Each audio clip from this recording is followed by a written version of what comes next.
Yesterday, the Fed put out their latest SLOOS survey that gives an X-ray to what's happening inside banks, and it is grim.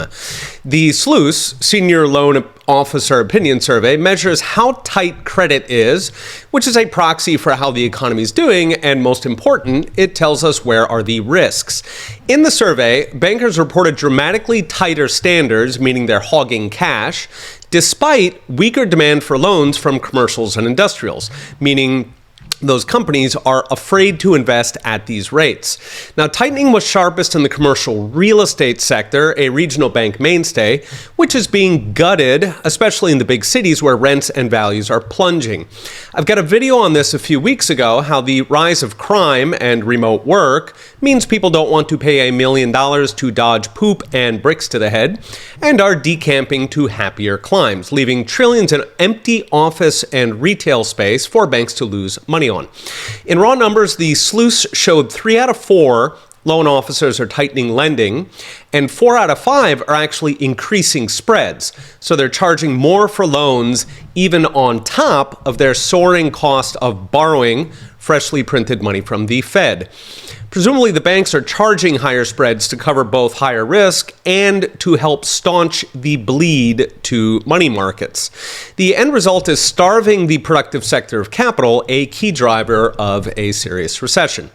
Of concern for those regional banks, standards tightened hardest for the housing and developers that make up a big chunk of their assets, coming to roughly 85% of officers tightening. Meanwhile, of concern for all of us, lending was loosest on consumer loans, credit cards, and installment credit. Given credit cards just passed 24% annual interest, that's according to Forbes, there is a reason bankers get along so well with gangsters. This is painting a picture of banks swapping out solid loans, building real things, for usurious predation on people buying groceries on installment. Now, none of this bodes well for the banks. Real estate loans are $5.5 trillion of bank assets, while business loans are another $3 trillion. So that's $8.5 trillion of exposure, set against the total capital buffer in U.S. banks of, according to a recent Stanford study, between 200 and 500 billion, so 20 to 40 times smaller. That is a tiny sliver of assets, perhaps at this point no assets at all if, quote, unrealized losses were accurately reported, trying to carry $8.5 trillion in rotting loans.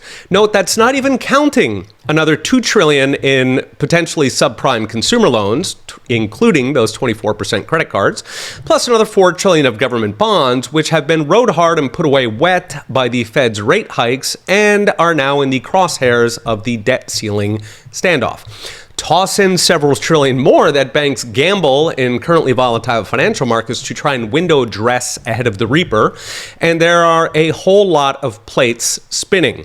The only thing keeping them up there is money printing, which, between the Fed's fear of inflation and the soaring federal deficits driving that inflation, could stop at any moment. Okay, we'll be watching. See you next time.